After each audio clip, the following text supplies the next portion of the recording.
Hello नमस्कार मैत्रिणींनो, मी पूजा तुमचं खूप मनापासून स्वागत आहे आपल्या चॅनलमध्ये एका नवीन छानशा व्हिडिओमध्ये, जिथे मी तुम्हाला आज आपण सणासुदींचे दिवस आहेत आणि छानसं असं एका छानशा व्हिडिओमध्ये इथे मी मेकअप, फॅशन, ब्युटी, लाईफस्टाईल असे विविध व्हिडिओ तुमच्याशी शेअर करत असते. तर ते पाहण्यासाठी चॅनलला नक्की सबस्क्राईब करा आणि व्हिडिओ आवडला तुमच्या मैत्रिणींना सुद्धा जास्तीत जास्त शेअर करा. चला तर मग आजच्या व्हिडिओला सुरुवात करूयात. आता सणासुदींचे दिवस सुरू आहेत आणि माझ्या मैत्रिणींची धावपळसुद्धा सुरू आहे.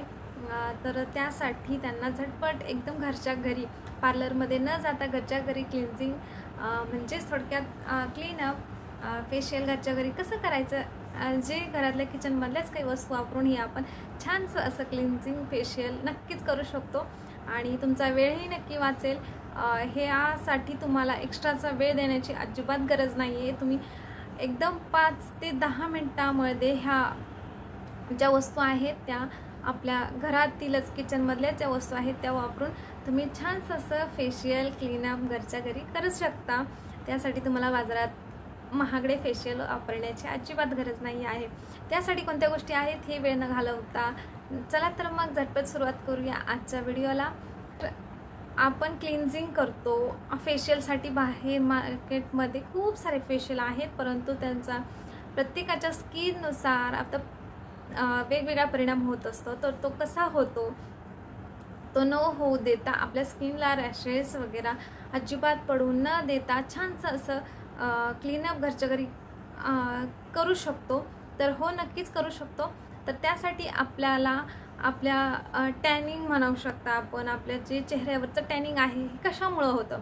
तर आपण बाहेर जात असताना किंवा आता सणासुदीचे दिवस सुरू असताना धूळ घेतो असतो, आपण साफसफाई करत असतो, तर ती आपल्या चेहऱ्यावरती येऊन बसते आणि त्यानंतर आपलं टॅनिंग म्हणजेच ती धूळ आपल्या जे स्किनमधील जे छिद्र असतात त्यांच्यामध्ये जाऊन बसतात आणि ते आपले जे पोर्स असतात ते एकदम लॉक करतात आणि मग त्यामुळे आपल्याला मेलाझ्मा असेल, त्यानंतर पिगमेंटेशन असेल, पिंपल्स असेल, अशा समस्या नक्कीच उद्भवतात.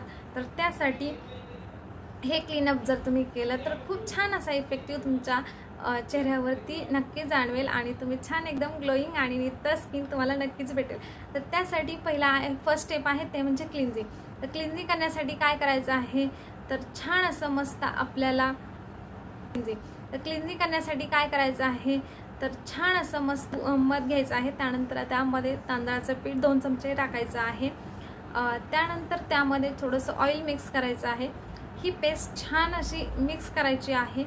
त्या मिक्स केल्यानंतर ह्यामध्ये तांदळाचं पीठ, तुम्ही ते बेसन पीठसुद्धा वापरू शकता किंवा मसूर डाळीचं पीठसुद्धा वापरू शकता. बेसन पीठ तर खूप छान क्लिन्झिंगचं काम करत असतं. तर हे तुम्ही नक्कीच अनुभवलं असेल. मी सुद्धा बेसन पीठ फेस वॉशला ऑप्शन बेसन पीठ असं चेहऱ्याला लावत असते. तर खूप छान असं नॅचरल आणि एकदम काही इफेक्ट न होणारं आपलं चेहरा क्लीन करत असतं. तर ही छान आपण जे इन्ग्रेडियंट टाकलेले आहेत ते एकदम छान अशी पेस्ट करून घ्यायची आहे. एकदम पातळही नाही आणि घट्टही करायची नाही आहे, थोडीशी सैलसर सोडायची आहे.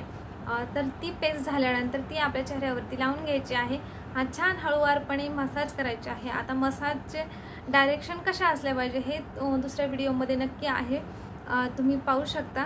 तर म्हणजे त्या दिशेने किंवा मग त्या टाईपनुसार स्किनचं कसं स्टेप बाय स्टेप आपण क्लिन्झिंग करताना मसाज कशी करायची आहे याच्या स्टेपसुद्धा आहेत.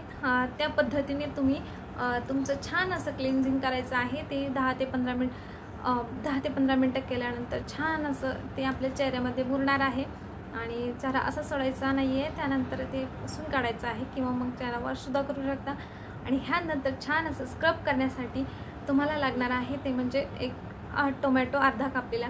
त्या टोमॅटोवरती छान अशी थोडीशी साखर पेरायची आहे. साखर जाडसर नसली पाहिजे, तर ती थोडीशी मध्यम करायची आहे, कारण जाड घेतली तर तुमच्या स्किनला रॅशेस थोडेसे जास्त पडतात. ते स्क्रब म्हणजे आपल्या स्किन म्हणजे पोर्स असतात, छान छान छोटे छोटे चित्र असतात आपल्या स्किनवरचे, तर ते ओपन करण्याचं काम ते करत असतात. तर त्यामुळे त्यांना जास्त रफही नाही करायचं आहे आपल्याला आणि स्मूथलीही नाही करायचं आहे. एकदम हलक्या हाताने हळूवारपणे ह्या जे आपण केलेलं आहे टोमॅटोवरती साखर काढून छान असं मसाज करायचा आहे। नुसता टोमॅटो घेतला तुम्ही तरीही चालेल। अँटीऑक्सिडंट जास्त प्रमाणात असल्यामुळे टोमॅटो आपलं जी स्किन आहे स्किनला काय म्हणतात आपण स्क्रब करण्याचं काम म्हणजे छान असं क्लीन करण्याचं काम टोमॅटो करत असतं। तर हा बेस्ट स्क्रबिंग आहे। मी तर हे हमखास करतच असते। तर तुम्हीही नक्की ट्राय करून पहा। हे केल्यानंतर छान असं 5 ते 10 मिनिटं स्क्रबिंग करायचं आहे। स्क्रबिंग झाल्यानंतर पुन्हा आपला चेहरा छानसा पाणी स्वच्छ करायचं आहे आणि पाणी नॉर्मल पाण्यानेच धुवायचं आहे। धुतल्यानंतर आपण आता आपल्या चेहऱ्यावरती एकदम छान असा फेस पॅक लावणार आहोत। फेस पॅकमध्ये काय करायचं आहे, छान बेसन पीठ घ्यायचं। बेसन पीठ किंवा वापरू शकता किंवा तो मुलतानी मिठी आणि त्यामध्ये गुलाबजल म्हणजे रोज वॉटर मिक्स करायचं आहे। यामध्ये तुम्ही मसूर डाळीचं पीठ किंवा बेसन पीठ वापरलं तरी चालेल। छान मिक्स करायचं आहे आणि त्याचा पॅक आपल्या चेहऱ्यावरती लावायचा आहे। जास्त सुकू द्यायचं नाही, कारण बेसन पीठ हे चेहऱ्यावरती जास्त सुकून दिलं तर ते स्किन ड्राय सुद्धा करतं। तर आपल्याला स्किन ड्राय करायची नाही। थोडंसं हलकं असं सुकल्यानंतर आपल्याला ते चेहऱ्यावरचं फेस पॅक काढून टाकायचं आहे आणि ते काढल्यानंतर तुम्ही पाहू शकता आपली स्किन किती नॅचरली ग्लोईंग करत आहे। तर हे होम रेमेडीने तुमचे खरंच खूप छान अशी स्किन होणार आहे। हे तुम्ही नक्की ट्राय करून पहा आणि ह्या सणासुदींच्या दिवसांमध्ये खूप छान असं इफेक्टिव्ह आणि एकदम चमकदार तुमची त्वचा होणार आहे। तर तुम्हाला आपल्या ह्या घरगुती घरातल्याच वस्तू वापरून आपण छान असं क्लीनअप केलेलं आहे। तर हे क्लीनअपचा कसा इफेक्ट होतो हे कमेंट बॉक्समध्ये मला नक्की सांगा आणि पुन्हा भेटूयात अशाच एका छानशा व्हिडिओवर। तोपर्यंत धन्यवाद।